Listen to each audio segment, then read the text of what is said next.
Hello everybody, and today we are going to be checking out a scenario where civilization starts over. We are now on episode 12 of our series, and if you have not seen the last episode, then go watch it because there was a lot of important lore.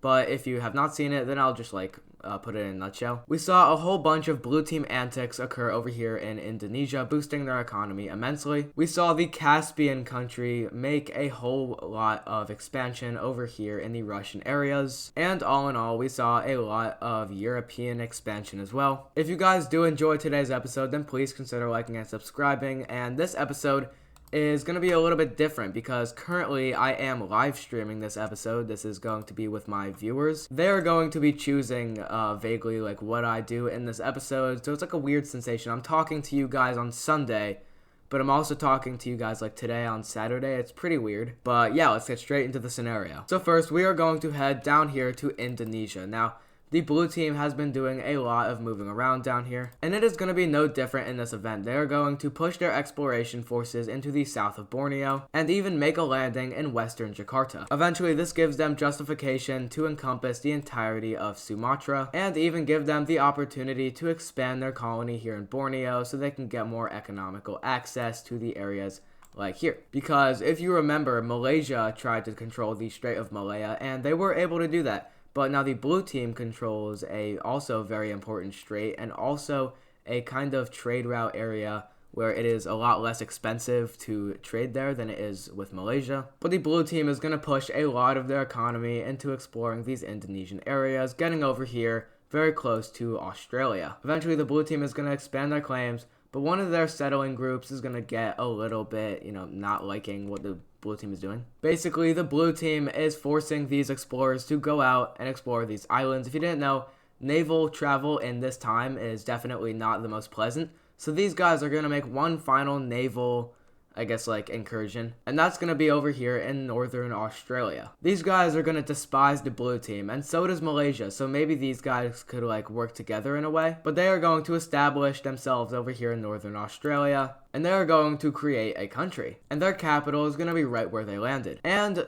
as an example of a lot of other countries inside of this Wixo, a lot of the countries are formed with explorational values, and this one is no different. They're going to conquer these two northern islands, as well as a very small portion here on Timor-Leste. But also something we did in the live stream, we made states, and these are going to be very important in the future. They're very far away from done, but we also added major cities, and those are worldwide, so they're everywhere. But these states are something that I'm going to have to finish at a later date. But yeah, with some of the lore being unpacked in Australia, we are going to go over here to England. The Red French, or the Benelux country, they are going to send more of their envoys here into England. And the Brittany country is going to send their envoys here into Cornwall. The French are going to expand their colony here in England, now encompassing this bulb area. And the Britons, or the people in Brittany, they're going to establish their colony over here in Cornwall, where more exploration is going to be habilitated. A lot of trade networks are going to be established over here between Ireland and the island of Great Britain, and eventually sort of a network is going to appear. This is just going to surround this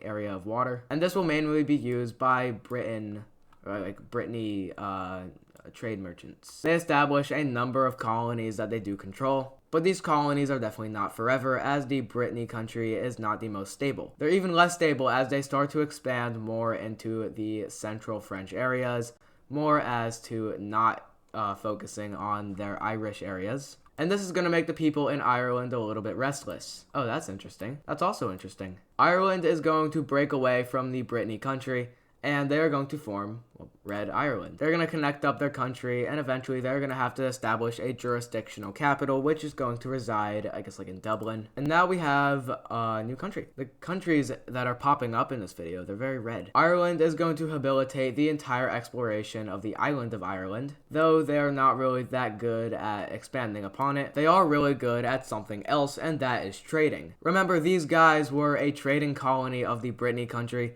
and that is evidently going to make them very good at trading. So their economy is going to see a little boom. But with the British Isles becoming increasingly explored and conquered, we are going to see a brand new nation being established over here in Germany. A new country is just going to pop up. I don't really know why. Sometimes in my series, new countries just kind of pop up with no reason. But these guys, I guess they're like a German country. Great, exactly what what the series needs. They're gonna push their borders all the way up here to Denmark, and eventually they're gonna connect up with the ocean as well. And their capital, it is gonna be right down over here, kind of close to the Bavarian areas. But this new teal team is definitely gonna rock up the influence boundaries of Western Europe, as Denmark did have a pretty great boundary of influence here. Not over other nations per se, but definitely over a more set group of people that lived without nation. And their sphere probably looked a little something like this. But now with these guys, they're going to establish their sphere of influence over people living in the non-claimed areas. But to kind of unleash their fury, so to say, the Danish are going to go and explore more into Sweden. They go up the Nordic peninsula, and they are going to eventually be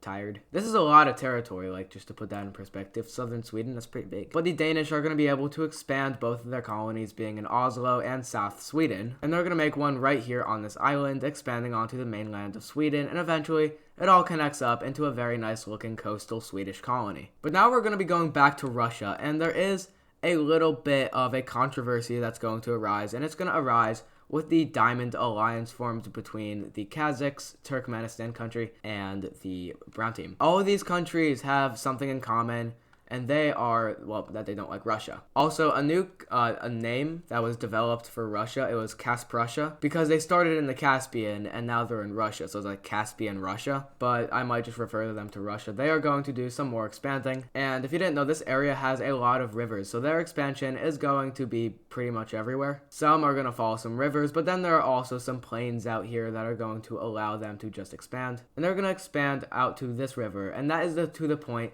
where the Ukrainian country is kind of like, okay, slow down. You were funding our colonization department, and now we can only colonize this without having some really weird borders, so man, what gives? The Romanian country is a little bit skeptical as well, but not as skeptical because they're still kind of chilling. But eventually the Russians are going to cut off the Ukrainians from any more expansion, and that's because maybe the Russians put a little bit too much into their colonization department. But these antics are definitely going to drive up the reasoning for the Diamond Alliance to exist. A lot of countries are now starting to dislike Russia, Ukraine being one of them, and Romania starting to get a bit skeptical. But now we're going to go down here to Bengal. Bengal has been a pretty chill country, but there are definitely some things that can happen inside you, and that's going to be happening to them. A rebellion is going to break out. This rebellion, it's pretty small. Its main base of operations is this major city over here, but it definitely has some appeal to some more rural pockets that would like to join their cause. And their cause is most likely just not abiding with the policies that are ensued by the green guys. But this is gonna incite something much worse for the Bengal country. Bro, why are they doing this? The red country might be pushing themselves a little bit too hard. I mean, look at them, they're freaking massive. But you have an opportunity right on your borders, and you don't know when you're gonna have one again. They're able to capture 2 major cities in the first couple weeks of their invasion, and eventually the rebellion is gonna thrive off of the red team invasion, as now the Bengal country is forced to focus themselves elsewhere, while the rebellion can thrive in the northern areas. But there's only one major city inside the Bengal country, so they're gonna fixate their forces on trying to capture this one. It's all going well, they're getting very close to the city, and they're able to besiege it, and this is while the red team is going up the coast. They're going to capture this major city right here, and this is gonna allow them to ransack the outside areas between these 2 cities. That's kind of like why they were invading it. And you might be wondering, the red team, they are big, and they are powerful, and they are very militaristic. But why? You see, the blue team, they only have economic incentives, not really so much as to have military incentives. And the red team is pretty much the only country with these extreme military policies. Red team is the first kind of country to have an oligarchical system, but they're really taking that to the extreme, as they have 8 oligarchs, but they have one that's the oligarch. They are kind of the leader, they're the king. And the oligarchs more serve as representatives. And it just so happens that the king is tyrannical, and so are the oligarchs. And democracy is not an idea that has been developed yet, so the government just kind of has control over whatever the hell they do. So that's kind of the explanation on why the red team is so militaristic.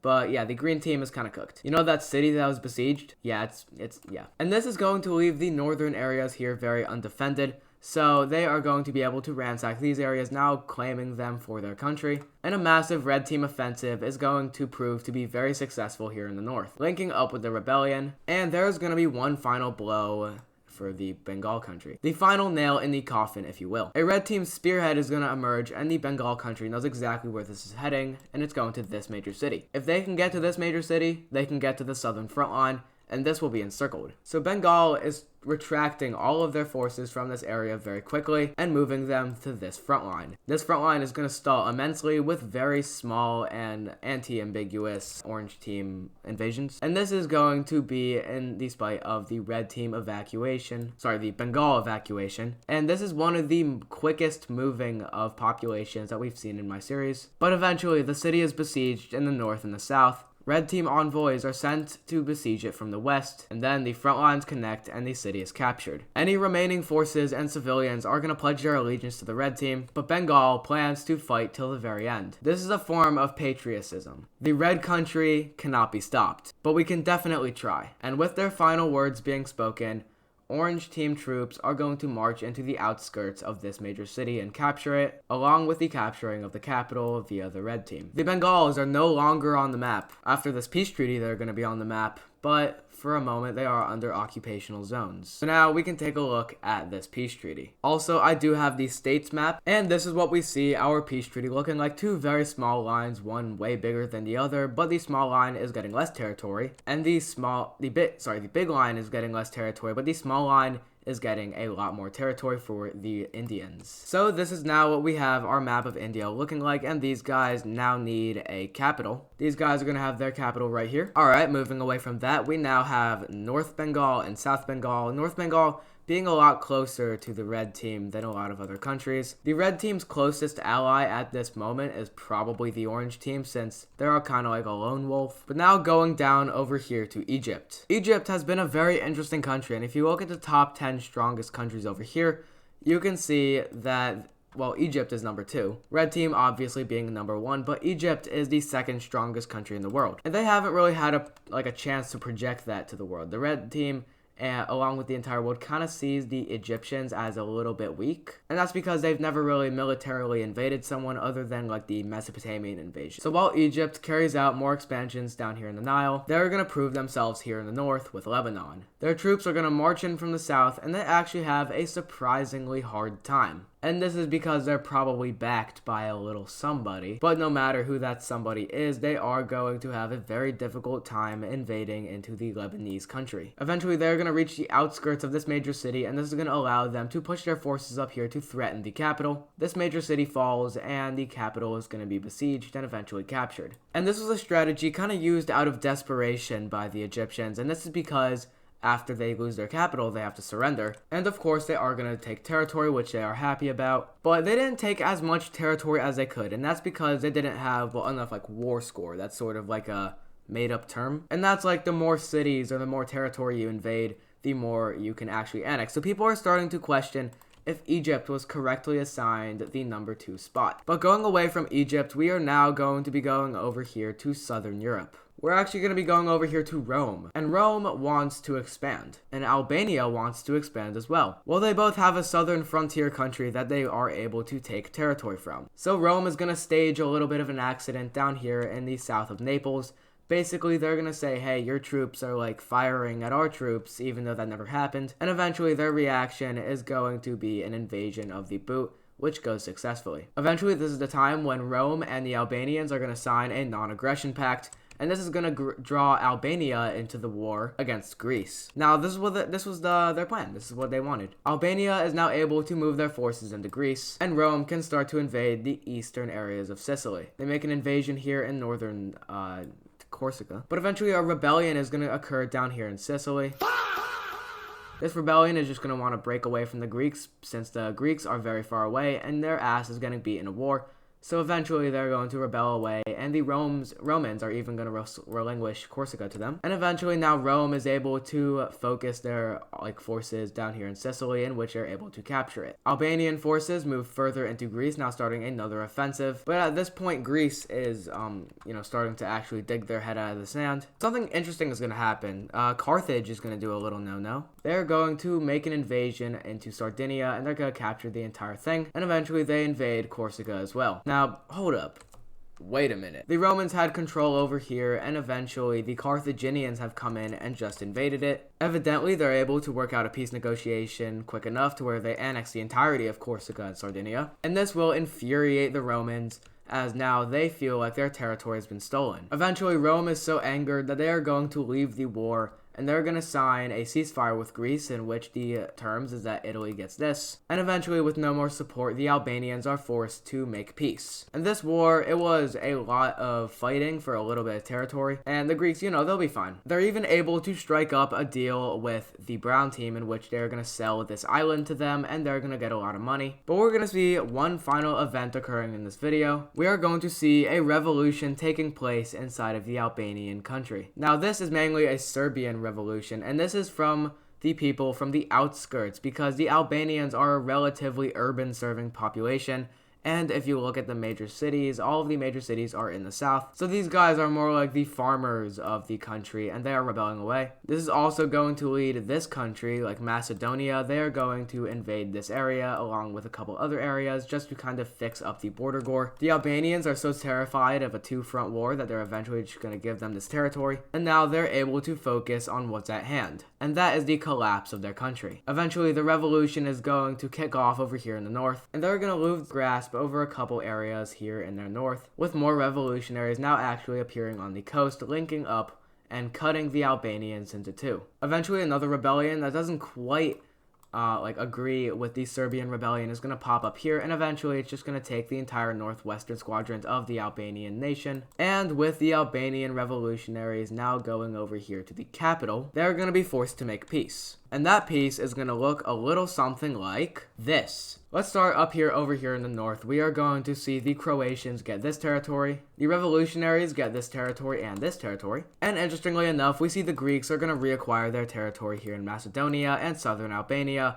And now the Albanians are kind of reduced to nothing. But the con of being a farmer's revolution is that you don't have many major cities inside of you. These guys, they do. But these guys don't. So we are going to create a new magical major city right here. And eventually that is created into their capital city. And that will do it for today's scenario of what if civilization started over. I hope you guys did enjoy. This episode was a lot more like small events as to opposed to the Adis Pro series, where there are a lot of big events in his earlier episodes, like countries expanding a lot more. But I feel like this is a great time to establish some lore. But yeah, once again, if you guys did enjoy today's scenario, then please consider liking and subscribing. We are aiming for 500 subscribers by the end of the year. And on that note, I will see you guys in tomorrow's episode.